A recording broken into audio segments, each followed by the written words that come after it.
think the first is, depending upon how well you want to do, and particularly if you're starting a company, you need to work super hard. So what does super hard mean? Well, when my brother and I were starting our first company, instead of getting an apartment, we just rented a small office and we slept on the couch. And we showered at the YMCA, and we had just one computer. So the website was up during the day, and I was coding at night. 7 days a week, all the time.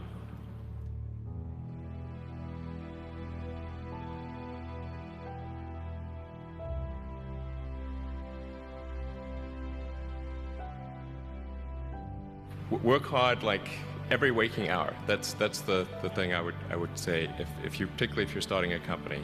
And I mean, if you do simple math, say like, okay, if somebody else is working 50 hours and you're working 100, you'll get twice as much done in the course of a year as the other company.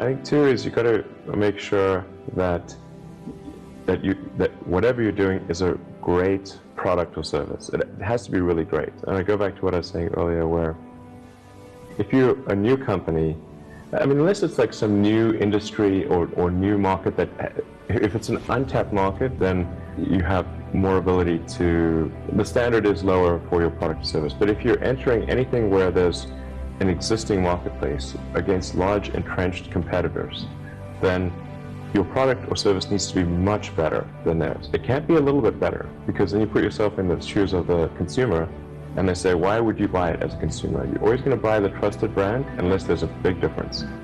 So a lot of times entrepreneur will come up with something which is only slightly better. And it can't just be slightly better. It's got to be a lot better.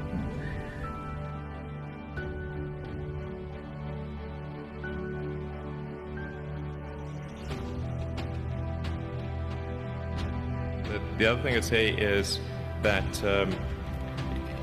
if you're creating a company or if you're joining a company, the most important thing is to attract great people. So either join a group that's amazing, that you really respect, or if you're building a company, you've got to gather great people. I mean, all a company is a group of people that have gathered together to create a product or service.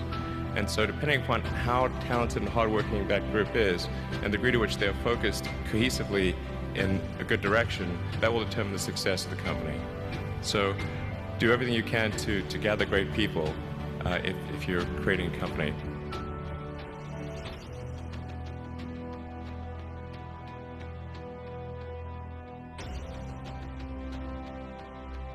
Then I'd say focus on signal over noise.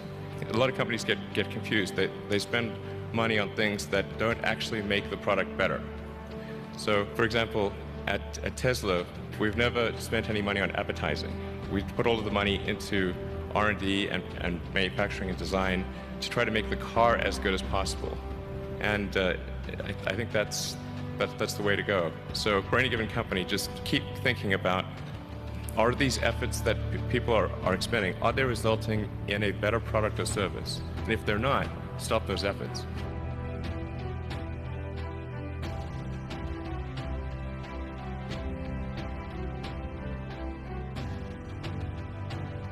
And then I think the final thing I would encourage you to do is, now is the time to take risk.